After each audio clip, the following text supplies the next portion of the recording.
Hey everyone, so I'm going to be covering Chapter 4 from the Milady textbook, and Chapter 4 is about communicating for success. So take a minute to read the learning objectives, the key terms, only 3 key terms, and the chapter outline. So part of being in the beauty industry is interacting with people. In every single avenue of the beauty industry, whether it is being in the salon behind the chair, working at a beauty supplier store, working in product, not product management, but product creation, product development, that's what it was. Part of doing that is working with the people, knowing how to market to your audience, and being self-aware. Those are all very important components of this. So human relations are a key part of that. And a lot of the content in this chapter is very similar to the material that is taught in a lot of the clinical or forensic psychology courses, social work, or just, being a people person. Usually when we go into cosmetology, it's because we're a people person. That's a better way of saying it. We like to interact with people. We like to learn about people, hear their story, because let's face it, when someone is coming into the salon, you can have all the talent in the world, but if you got a crappy personality, you're not going to be as efficient as if you're like me. You're kind of like fun, you can make jokes, you kind of gauge it, because part of being a good cosmetologist is knowing your population you're working with and getting to read your customer. Now, I have some clients that I'll see and we can laugh, we can have a good time. I'm a little bit less formal with my language. I might throw in a few swear words or tell a joke that may not be appropriate. But if I have let's make this up, 90-something-year-old woman come in my chair, I'm not going to be saying, "Yo, dude, what's up? Oh my God, she ratchet." If I use words like that with a 90-year-old or older client, she is going to be offended or probably put off and may never come back to me. Worse yet, if you really anger a client, they can go on social media and they can destroy your entire reputation. So read some of the paragraphs in just the introduction to communication for success. All people have the same basic needs. We want to know who we are. We need food, water, shelter, da-da-da-da-da. Humans are social animals, know that. Know there will be times where you will encounter difficult people, a difficult situation, or something that may make you cringe. That's inevitable to happen. Self-disclosing here, when I did my first haircut, I was so nervous about messing up that I actually had a full-blown panic attack. I thought I was having a heart attack, and it was the worst experience of my life. And I thought, oh my God, I'm a failure at this, I can't continue. And that was at one moment that I almost threw away my entire career in this, and was essentially my own worst enemy. So every time you beat yourself up, remind yourself that you are worth it, and that at the end of the day, you are your own worst enemy. You are the only person that can limit your own success. So here are some good ways to handle the ups and downs of human relations. So whether it's an angry client or just a bad situation at work, you want to respond instead of acting. And what that means is that instead of reacting to the situation, let's face it, there's times where maybe you just want to deck a client in the face or tell them to go F themselves. But in the salon, we can't do that. We can't do that in school or in the salon. That's not appropriate. That's not what we do as professionals. We want to be the top 20%, not the 80%. So usually when you're in a tough situation, a good way of addressing it is to essentially acknowledge the other person's feelings. So in the case of an angry client, you could say, "Yes, Mrs. Jones, I know you're upset about your hair color or your hairstyle. What can I do to make it better?" And she may either rant on, she hopefully will stop and then offer a suggestion, which is may or may not happen, or she may just, up and say, "I want another stylist," and that's fine. We can't please everyone, and that's one of the important lessons to learn, one of many important, actually, lessons to learn as a hairdresser or cosmetologist. You want to believe in yourself, you want to know that you are worth it and that you can do this, you are capable. Talk less, listen more. If you go at a client and go da-da-da-da-da-da, or use terms that are so scientific, you may confuse them or you may cut them off. Let the client speak and let them speak the most. Just occasionally you want to make eye contact the whole time, and I know that may be awkward for some of the younger people, but eye contact is key if you want to get somewhere in this field. You want to make eye contact, you want to nod your head occasionally, you want to smile a little bit, and listen to what the client is saying and then go forward. So if a client is coming in for a service that, let's say they want to dye half their hair or color half their hair blonde and leave the other half dark, you want to listen to that. You don't want to say, "Oh no, that's awful, you don't want to do that, the maintenance," because what the client's going to hear is, "Oh, the stylist doesn't want to listen to me or do my hair." You want to hear the client out first. You want to be attentive, and that's consider every client's needs. And you want to take your own temperature. And what that means is do a personal inventory. If you've just had a bad breakup, you want to then speak to your manager, because the last thing you want to do is get burned out and then take your anger out on an angry client, because that's just not going to work out. Here's a personal experience. When I was in cosmetology school, we had 2 instances. One of them was online. Most cosmetology schools do not do online stuff. Some of the private schools may, but our school did not. We only took appointments by phone, and we had a client who she kept emailing and emailing and emailing, and her name, it sounded like an alias, and I think it was because we searched her and there was no one with this name. It was Kathy McCusker. Now that was the oddest name I've ever heard, and we were all like laughing about it. Anyhow, she emailed us and she wanted us to do her hair. She was explaining it. And what's up? I'm in the middle of filming.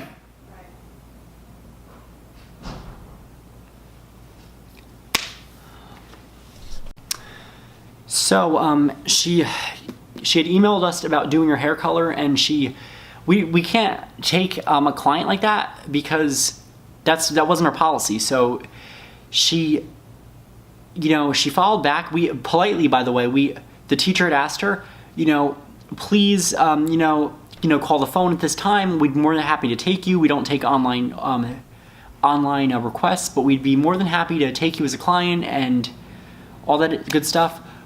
This woman had responded with such a nasty response. She called the teacher, and this is not anywhere close to the teacher's name, Mrs. Bakery. So she called her Mrs. Bakery, and she went on and on harassing her. So then we responded saying, I didn't mean to be, teacher responded, I didn't mean to be offensive, and explained that I don't know where you're getting this from. So we eventually she stopped replying to the client, and she took all the information and gave it to the director, because this client was out of control. The woman had never came in once. So that was one example of, a situation that was handled correctly. On the flip side, it was actually my cosmetology teacher's last year. She had a client that came in, and I did the client's hair. We trimmed it up. We made it look more natural. She didn't want to pay the $200 was the bottom line. She wanted to pay in credit card. We don't take credit card at the program. So she came in next time, and she had a different stylist, and she was kind of throwing shade at me, saying stuff like, maybe this time I'll do my hair correctly. We just kind of ignored it, and it wasn't until that she wanted to dye it was her roots that were bright white. She wanted to dye them all black. Mind you, she's 100% gray. We throw black on there. It's not going to look nice. The upkeep is going to be bad. It contrasted. It looked like she had roots that were growing out to here. It looked skunk-like. So we told her 5 times, not a good idea, but you know what? You can give them what you want. You can't give them good taste. So then what happened was they rinsed her out and dried her hair. She looks in the mirror. She starts freaking out. She starts swearing, cursing, using really foul language in front of other clients. So at this point, I knew my cosmetology teacher really well. She had slammed her chair in, and I'm like, oh gosh, this is going to end badly. She goes over, tries to talk to the woman, and the lady goes talking over her. So then finally she goes, "Shut the beep up, you old witch." And the woman, she's sitting in her chair, and she goes, "Oh my goodness, I've never had someone speak to me like this." And I have a nervous laugh. So that's another part of, being self-aware. If I know I'm gonna laugh, I'll usually kind of try to turn my head or think of something else, or, slightly pinch myself. At this point, I couldn't control it, and I started bursting out laughing. They went at it. I thought she was gonna smack this lady. Other clients were looking, and then finally my teacher at that time, she stood up and she goes, "By the way, guys, this is not how you handle an angry client." It was a good situation. I thought it was funny, but other clients in the room may have been put off by that. And that client that was clearly in the wrong, not only is she never coming back, but she's gonna probably write a review that could have essentially wrecked that if it was a salon. So hopefully those stories helped. Look at some of the golden rules of the human relations. This will help you a lot if you decide to move up the totem pole and eventually become a salon manager. You know that you want to be appropriate, you want to smile. You don't want to, if a client tells you something outlandish, you don't want to go, "Oh my gosh, I've never seen that before," because that client is going to feel really ashamed. You want to, I don't care if you have to lie, but if a client tells you something outlandish, say, "Yes, I understand, I've heard of that before," depending on what it is. You want to show patience to other people's flaws, and that's if you have, maybe a team member who's not catching on. You want to empathize with them, show them patience. You don't want to be nasty to them. So effective communication is the act of successfully sharing information between two people or groups of people so the information is successfully understood. So there is both verbal and nonverbal communication. If you have a bad day and you come in and a client can see that in your face, you're frowning and they go, "How are you?" and you go, "I'm fine." Well, clients can clearly know that you're not fine. You want to understand that nonverbal communication is harder to show than verbal communication. It may be easy to sound nicer, but if your body and your posture and your body language is telling another story, that's going to confuse people in the field. So that's just a really good tip to be aware of. So meeting and greeting new clients, you always want to approach them with a smile. If you work in the spa, some spas call them guests, you really want to be aware of the age range. You're not going to greet someone who's a kid or a teenager or a young adult the same way that you would the mature client or the old lady.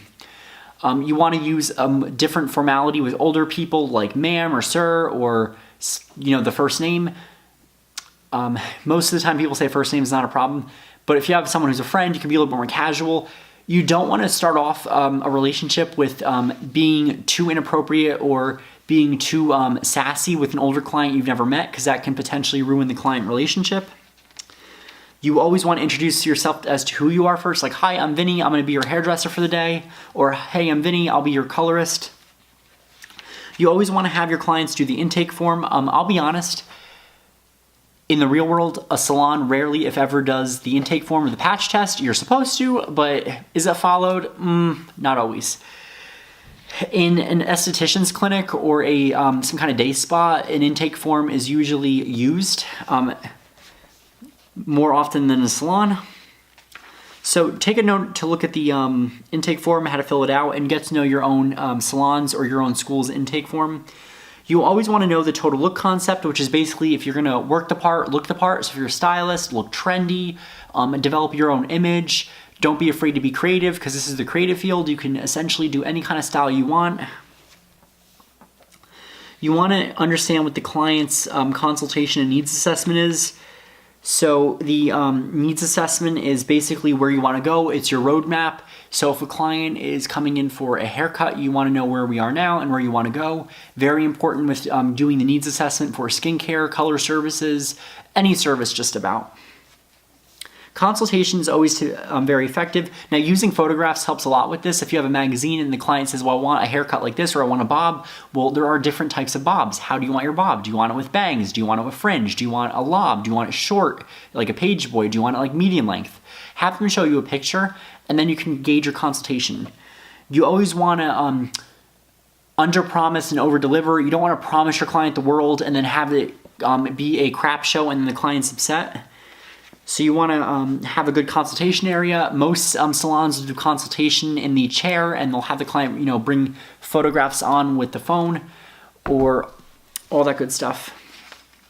No one really uses the hair styling books or hair magazines anymore. They were very common in the past. When I would go in the salon, they would have them there, but now everything is usually on the phone. Another thing that this is controversial within the salon system is the use of hair color swatches. If you look on page 48, this stylist is showing this woman a hair color swatch. Most salons are not a fan of that for different reasons. One, because the hair color swatches are not always accurate as to what the color is. Hair color swatches are usually only used by professionals because we have an idea of what the color looks like. And the hair color swatch is usually done on not even level, pure white hair. They are not done on the client's level or the natural color. So hair color swatches could be a touchy thing because a client may say, "Oh no, that's too red." But you have to explain to them, well, this is just an idea of, the swatch. This is on white hair. Your color will be a little bit darker. So I'll give you another good example. We had a client come in when I was in, cosmetology school, who had the worst case of OCD I've ever encountered. She actually contacted her pharmacy in the salon, and out of the 5 drugs she mentioned, 2 or 3 of them I think were antipsychotics I recognized from my abnormal psychology class. She was just one of those clients that made you want to pull your hair out, and she would obsess about the same thing. She wanted blonde hair with cayenne pepper red. She wanted cayenne red, which is pink. And we actually had to show her the bottle color that said cayenne red on it. And most clients I wouldn't even do that with. she was very obsessive, so actually showing me mixing it was able to calm her down enough to trust me the next time. And then she said she wanted a pixie cut. Now, as a hairdresser, a pixie cut is a very short cut. The minute you started cutting above here, she started crying, and then I said, well, show me a picture of what you want. What she wanted was a bob with highlights and some warm copper red hair. And you always had to reassure her that, it's going to be okay. And that was a good example of, being patient with people that have flaws. Instead of, finding fault in them, actually work with it, and you can enjoy the client that way. Her mom, by the way, came in and wanted a mullet with, she wanted a yellow colored mullet, and that's a whole nother story for another time, but that was a really interesting experience nonetheless. So the 10-step consultation method, read over that. It's all about getting to know what the client's hair is, reviewing the lifestyle. So if a client comes in, they want to go platinum blonde, if their hair is damaged, no way it's going to happen. Their hair is going to be on the floor, it's going to be shriveling up and dying. Or, let's say a client wants to be red. Do they know the maintenance of keeping up red hair? Let's say they want to go red and they're swimming in chlorine. That's going to fade their color like crazy. This is something to consider if the client is athletic, out in the sun a lot, out in the pool, if they're a swimmer, if they wash their hair often, or if you live near the ocean and they're in the salt water. That's all things that will affect the color or the result.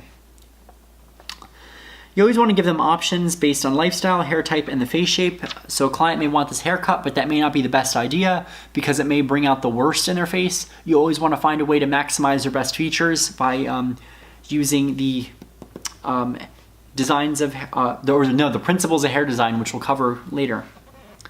So know about retailing, make color recommendations, discuss upkeep, review your consultation, and you want to conclude the service with just kind of going over the results, seeing what they think, and then maybe leave them off with another service for next time. So if they just got their color done, you can say something like, okay, so next time we'll do the same color, and why don't you come in next week for a deep conditioner? My salon just got this new brand of conditioner that we can put in it, and that's a good way to upsell it.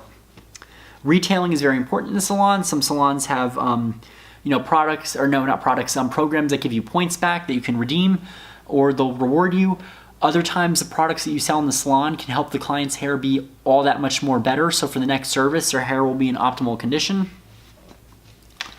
Another controversial issue is handling tardy clients. There are different guidelines. You want to follow the salon's policy. Some policies mean that you have to charge them, but let's just say that it was a true emergency. Their father just died or relative just died. You want to work within their current state of affairs. So if that just happened, you don't want to punish them. You actually want to empathize. So if you give them mercy that one time, they're going to come back in and they're going to be more appreciative. If it's a client that's been habitually late or she's been calling off, then you have to nicely tell her that this is the salon's policy. If she's not going to pay the fee, then it's time to find a new stylist. Another good thing that helps is networking on social media with various hairstylist support groups. So like different groups you can actually get advice from. Other stylists who have been in the field for a while can comment, and you can kind of understand of where you should go with the issue and then conclude it for yourself. Where do I want to go? Issue with handling a tardy client is that if they come, like 10 minutes late, that's not that big of an issue. If it's a bleaching client or double process client, you can process them, and then once they're processed, that takes time. However, if they're an hour late, that's an issue because they can throw off all your other clients. So you're not just going to be keeping the salon overtime. You're actually going to be upsetting all of the other people that are in line because that can throw off everything. So you really want to know how to handle tardy clients. Usually try to figure out a better date that suits them is a better policy, or ask if another stylist is free if they trust them. Scheduling mix-ups happen. Another way to handle that is, showing empathy with the client. Apologizing is key so that you take some ownership for it and own it that, you made a mistake if you're working at the front desk. Most of the time, clients get very upset with that. There are different ways to diffuse it. You kind of get to know your client. If the client truly cares, they'll come back. It won't be that big of an issue. I mean, coming from the field, I can empathize a lot. I don't get mad at a lot of things, and I could actually come from a place of where I understand that. So if I was in the salon the one time and my stylist was overbooked, I wasn't mad. I was like, you know what? Take the time you need and get me when you're ready. So this picture is my favorite one right here where they're arguing. That is on page 58. Because that essentially is what it looks like. Handling an unhappy client, you want to find out why they're mad, address why they're mad, show that you understand, and then work to find a solution. When in doubt, always get the salon manager or the salon owner. They can take over and help with the situation, better them handle it, and then they get mad at the client versus you getting mad at the client. So if you have differences in the salon, just work it out. You don't want to ever go on social media and create a whole slew of insults over nothing. That's the worst thing you can do. You want to know how to take perspective.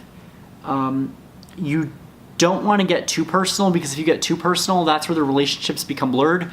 Again, being a hairdresser is very similar to being a therapist. Your clients will tell you everything, all of your deepest, darkest secrets, probably more than they tell their own counselor.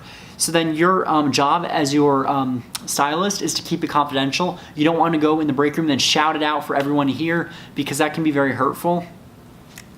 You also don't want to start blurring boundaries. You don't want to date your clients. You don't want to go to dinner with your clients. You want to use judgment in the salon. So when you're using in-salon communication, you want to treat everyone with respect. Always stay neutral. You want to avoid gossip. If there's gossip going around, just kind of don't play in. You want to isolate in that case. That's a case where isolation is good, because if you get involved in salon gossip, you can end up being part of a mass firing. I've seen owners do that, where they have 4 or 5 stylists that are not good for the salon. They're gossiping, they're going on and on and on, and they can the whole crew, because that's the only effective way of dealing with it. If you've left a salon job where there was a lot of drama, just tell them that, tell your boss when you're interviewing, I left, I'm not going to talk about it, that's in the past. And most bosses are okay with that, because they don't want to hear what happened that was wrong. You want to keep your private life private, and that's important. You don't want to tell your client embarrassing stuff about you, because that will be used against you in a bad situation. So you want to know how to deal with your managers. You want to be honest. You don't want to gossip or complain to colleagues about your manager. And if your manager's criticizing you, be open to constructive criticism. I always say be assertive, because if your manager is one of those managers that is not effective and they are insulting you, you want to call them out, but in an appropriate way. You want to say, hey, excuse me, I don't appreciate being spoken to in that manner. I really think that you need to either change your tone, or I really think that you need to reconsider how you're treating me in the salon. And that's a better way of handling it than exploding in their face. Depending if your salon does employee evaluation, read that. That's a good way to follow their advice there. That's good information. Most salons don't really do a employee evaluation in my experience. It's more of a little sit down, little talk. It's usually when something bad goes wrong, we'll do a group talk-in. That's just my own experience. Things may be different in all salons. But usually if you're getting promoted, they'll have a little party. They'll like to celebrate.